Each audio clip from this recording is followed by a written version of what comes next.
హల్లెలూయా. Good morning. మరొక సమయంలో మనందరం కలిసి ఉదయకాల సమయంలో దేవుని వాక్యము ధ్యానించడానికి ప్రభు ఇచ్చిన అవకాశాన్ని బట్టి ఆయనకే స్తుతులు చెల్లిస్తున్నాను. బాగున్నారా? నిద్ర మేలుకున్నారా? ప్రశాంతంగా నిద్రించారా? మీరు ఒకవేళ ఇతర దేశాల్లో ఉండి ఈ సాయంత్రం సమయంలో లేక మధ్యాహ్న సమయంలో దేవుని వాక్యం వింటుంటే మరి ఎలా ఉన్నారు? మిమ్మల్ని కూడా ప్రభునామంలో పలకరించడానికి, ప్రార్థించడానికి, మీకు దేవుడిచ్చిన సందేశాలు అందించడానికి శక్తుల ప్రయత్నిస్తున్నాను. రండి, మనందరం కలిసి ఈరోజు దేవుని వాక్యాన్ని ధ్యానిద్దాం. పరిశుద్ధుడ, ప్రేమగల తండ్రి, మరొకసారి నీ ప్రేమగలిగిన పాదాలు పట్టుకొని గోజాడి ప్రార్థించుకోవడానికి, మా విన్నపములను మా యొక్క అవసరతలను చెప్పుకోవడానికి, మరి ముఖ్యంగా నీ మాటలు ఆలకించి నీ గొప్పతనాన్ని గుర్తించి నిన్ను ఆరాధించి స్తుతించుటకు మాకు ఇచ్చిన అవకాశములను బట్టి వందనములు. మాతో మాట్లాడమని క్రీస్తు నామములో అడుగుచున్నాము తండ్రి, ఆమేన్. అనుదిన ధ్యానాలను క్రమముగా ఆలకిస్తున్నారండి. మరి హీబ్రూ నామాలను మనం ఇంతవరకు ధ్యానిస్తూ వస్తున్నాం. ఈరోజు యెహోవా షాబోత్. యెహోవా షాబోత్, ఆయన సైన్యములకు అధిపతి, ద లార్డ్ ఆఫ్ హోస్ట్, సైన్యములకు అధిపతి అనే మాటను మనం ధ్యానించబోతున్నాం. మరి ఇంతవరకు మీరు గమనించకపోతే యెహోవా జైరే, యెహోవా షమ్మా, యెహోవా షామా, యెహోవా నిస్సి, యెహోవా రోహి, యెహోవా 7, 8, 9 నామాలు అయితే ఇప్పటి వరకు మనం ధ్యానించాం. మీరు వెనక్కి వెళ్తే అవన్నీ కూడా మీరు వినడానికి అవకాశం ఉంటుంది. రండి, ఈరోజు కీర్తనలు 24వ అధ్యాయము 9వ వచనాన్ని చదువుతున్నాను, వినండి. గుమ్మములారా, మీ తలలను పైకెత్తుకొనుడి, పురాతనమైన తలుపులారా, మహిమగల రాజు ప్రవేశించినట్లు మిమ్మును లేవనెత్తుకొనుడి. మహిమగల ఈ రాజు ఎవడు? సైన్యములకు అధిపతియగు యెహోవా, ఆయనే ఈ మహిమగల రాజు. ఎస్, మన ప్రభు రాజు, రాజులకు రాజు, మహిమగల రాజు. రాజు అనగానే రాజ్యానికి సైన్యాలు ఉంటాయి కదండి, సైన్యములకు అధిపతి. ఈలోక రాజులకు ఒక లిమిటెడ్ సైన్యం ఉంటుంది. మరి మన దేశాల్లో ఇవాళ సైన్యాన్ని 3 భాగాలుగా విభజిస్తున్నారు కదా, air force, navy and military. ఏంటండి, ఒక 3 రకాలు మాత్రమే ఉన్నాయి. కానీ సైన్యములకు అధిపతి యెహోవాకు సర్వ సైన్యము, పరలోకపు దూతలను సైన్యాలుగా సిద్ధపరిచాడు. భూలోకపు నరులను ఆయన సైనికులుగా సిద్ధపరుస్తున్నాడు. హల్లెలూయా. క్రీస్తు సైనికుడిగా నీవున్నవా? క్రీస్తు కొరకు పోరాడే వ్యక్తిగా నీవున్నవా? క్రీస్తు సత్యాన్ని ఈ లోకంలో స్థిరపరచాలని, క్రీస్తు నామాన్ని ఈ లోకంలో మహిమపరచాలని, పైకెత్తి చూపించాలని, యేసు నామములో అపవాది కార్యములు లయపరచాలని మన పోరాటము క్రీస్తు కొరకు, దేవుని రాజ్యము స్థిరపడుట కొరకు. మనం పోరాడినది శరీరాలతో కాదు, వాయుమండల అధిపతులతో, దురాత్మల సమూహములతో, ప్రస్తుత అంధకార సంబంధము అధికారులతో పోరాడుతున్నామన్న మాటను మనం గుర్తిస్తే, సైన్యములకు అధిపతి యెహోవా ఆది నుండి ఆయన ఎంత గొప్పవాడు అన్నది, ఆయన సైన్యము ఎంత గొప్పదన్నది మనం గుర్తిస్తే, ఫరో రాజును ఎదుర్కోవడానికి ఏ సైన్యాన్ని పంపించాడో తెలుసండి దేవుడు.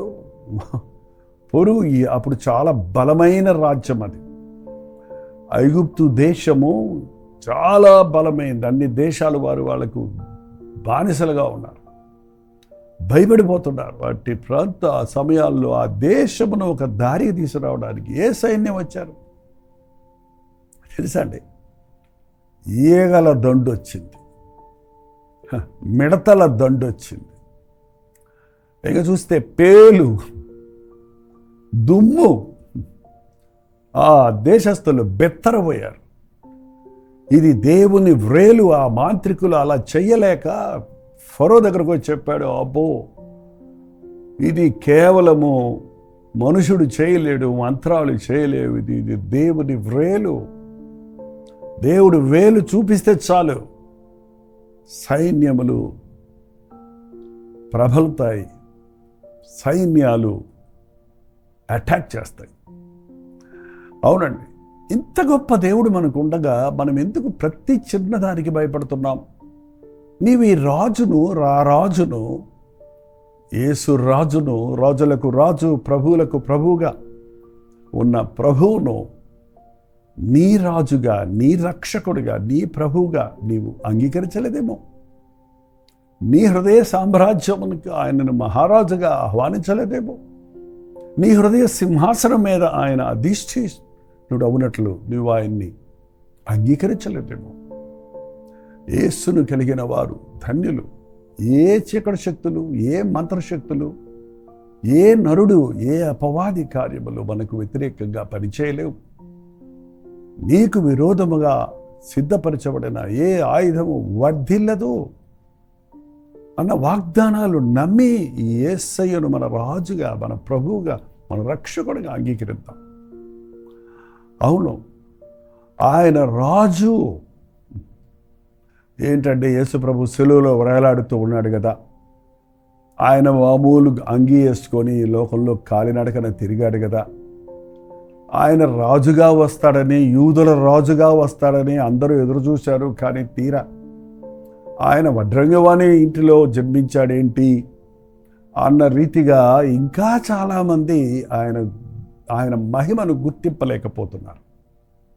చూడండి, యేసు ప్రభు జన్మించినప్పుడు ఎవరో అనౌన్స్మెంట్ చేశారట, పరలోకపు దూతల సైన్యము, పరలోకపు సైన్యం వచ్చి ఇదిగో పరలోక సర్వోన్నతమైన స్థలములలో దేవునికి మహిమ, ఆయనకి ఇష్టలైన వారికి భూమి మీద సమాధానమని ప్రకటన చేశాయి. అవునండి, పాత నిబంధనలో నుండి చూస్తున్నాం ఆయన సైన్యములకు అధిపతియగు యెహోవా. ఆయన అద్భుతములు చేసేవాడు. యేసు ప్రభువుని ఆ రాత్రి గెత్సెమను తోటలో యూదా ఇస్కరియోతు వచ్చి ముద్దు పెట్టుకొని అప్పగించడానికి వచ్చినప్పుడు ఆ భటులు ప్రభు దగ్గరకు వచ్చి ఆయన్ని బంధించడానికి ప్రయత్నిస్తున్నప్పుడు పేతురు కత్తి తీసి ఆ భటుడి చెవి నరికేశాడు. ఏంటయ్యా, నీ కత్తి తీసుకొని నీ వరలో పెట్టు, నన్ను రక్షించడానికి పేతురు నువ్వక్కర్లేదు, నేను వేడుకుంటే 12 వ్యూహముల సైన్యమును నా తండ్రి పంపిస్తాడు. ఒకసారి చూడండి మత్తయి సువార్త 26:53లో, ఆ సమయమున నేను నా తండ్రిని కొనలేనని వేడుకొని ఎడల ఆయన 12 సైన్య వ్యూహముల కంటే ఎక్కువ మంది దూతలను ఇప్పుడే నా కొరకు పంపుడనియు నీవు అనుకొనుచున్నావా? పంపడని నీవు అనుకొనుచున్నావా? ఏంటయ్యా, నాకు సహాయం కావాలంటే ఒక్క మాట చెప్పితే, ఒక్క కేక వేస్తే నా తండ్రి పరలోకపు సైన్యాన్ని 12 వ్యూహములు, అంటే ఒక వ్యూహములో 6,000 దూతలు సైనికులు, అంటే 72,000 దూతలు పంపించి నన్ను తప్పించగలడు. కానీ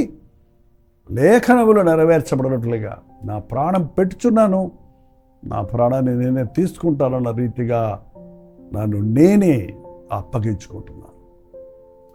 12,000 దూతల సైన్యం.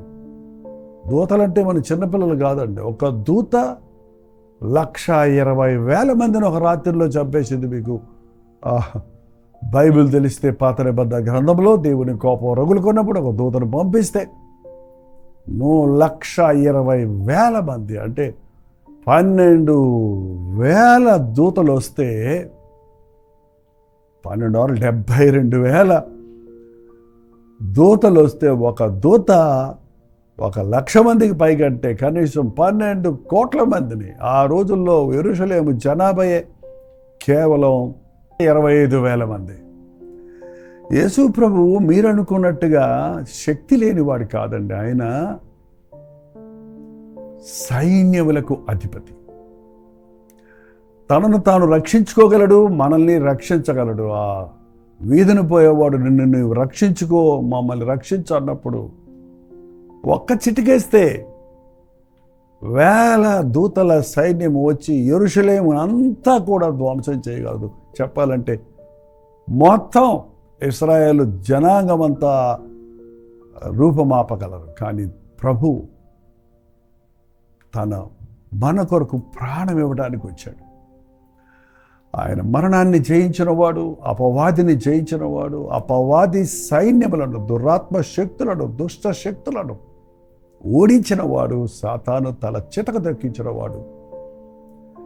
నా దేవుడు జయశీలుడు, నాకు జయమిచ్చేవాడు అన్నది మన యొక్క విశ్వాసంగా ఉంటే ఈ లోకంలో దేనికి నీవు భయపడక్కర్లేదు. నీవు ఆరాధించే దేవుడు యెహోవా షాబా, సైన్యములకు అధిపతియగు దేవుడు. నీ దేవుని నామాన్ని నీవు స్మరిస్తుంటే, ఆయన నామాల్లో ఉన్నటువంటి ఆ యొక్క భావాలను నీవు గుర్తిస్తే, ఆయన ఔన్నత్యాన్ని, ఆయన గొప్పతనాన్ని, ఆయన ప్రభావమును, ఆయన శక్తిని, ఆయన మహిమను, ఆయనలోని విశేషతను మనం గుర్తించగలుగుతాం. నేను తప్ప వేరొక దేవుడు లేడు అన్న మాట ఎంత వాస్తవం అన్నది ఆయన నామములోనే ఉన్నది. ఇటువంటి దేవుడు, ఈ విధమైన విడుదల చేయగలిగిన దేవుడు ఇంతగా తగ్గించుకొని అన్నీ విడిచిపెట్టి మామూలు మానవుడిగా వచ్చి నిన్ను నన్ను చేరాలని, నీకు నాకు విమోచన కలుగజేయాలని ఆయన చేసిన త్యాగం మన జీవితాల్లో ఎప్పుడూ మరొక. నా దేవుడు గొప్పవాడు, నా ప్రభు శక్తి కలిగినవాడు, ప్రేమ కలిగినవాడు, అధికారము కలిగినవాడు. ఆయన దయ నిరంతరం ఉంటుంది, ఆయన కృప విడువనిది, ఆయన ప్రేమ శాశ్వతమైనదని నమ్ముదాం. ఇంత గొప్ప దేవుని చేతులకు మనల్ని మనం అప్పగించుకుందాం. ప్రార్థన. పరిశుద్ధుడ, ప్రేమగల తండ్రి, మరొకసారి నాయన ఈ ఉదయకాలం నీ సన్నిధిలో మమ్మల్ని మేము అప్పగించుకుంటున్నాం. సైన్యములకు అధిపతి యెహోవా అని పేరు కలిగిన నిన్ను ఆరాధించే మేము నీ గొప్పతనాన్ని, నీ మహిమను గుర్తించుటకు, నీకు విధేయులమవుటకు, నీకు ప్రియులమవుటకు, మా ఆపత్కాలములలో నీకు మొరపెట్టి ఎప్పటికప్పుడు విడిపించబడి ఈ లోకములో ఉన్న శత్రువును, అపవాదిని ఎదురించుటకు, జయించుటకు, నీ కొరకు సాక్షులుగా బ్రతుకుటకు మా ఒక్కొక్కరికి నీ సహాయం చేయమని క్రీస్తు నామములో అడుగుచున్నాను తండ్రి. ఆమేన్. మన తండ్రి అయిన దేవుని యొక్క ప్రేమయు, కుమారుడైన క్రీస్తు యొక్క కృపయు, ఆదరణకర్త అయిన పరిశుద్ధాత్మ యొక్క సహవాసము కూడి వచ్చిన మనందరికీ ఇప్పుడును సదాకాలము తోడయుండును గాక. ఆమేన్. దేవుని స్తోత్రం. మీ ప్రార్థన స్తోత్ర భారాలు 954041 నెంబర్కి ఇతర దేశాల్లో ఉంటే 9100 నెంబర్కి టెక్స్ట్ లేక వాయిస్ మెసేజ్ ద్వారా వాట్సాప్ చేస్తుంటాడు. మీకోసం ప్రార్థిస్తున్నాం, మీరు కూడా ప్రార్థించండి. తప్పక ప్రభు జయమిస్తాడు. ఉచితమైతే మధ్యాహ్నం 3 గంటలకు హెచ్చరిక, అలాగే రాత్రి 9 గంటలకు కలవరి ప్రతి తోడులో మళ్ళీ కలుసుకుందాం. అంతవరకు దేవుని మహాకృప మీకు తోడేడు గాక.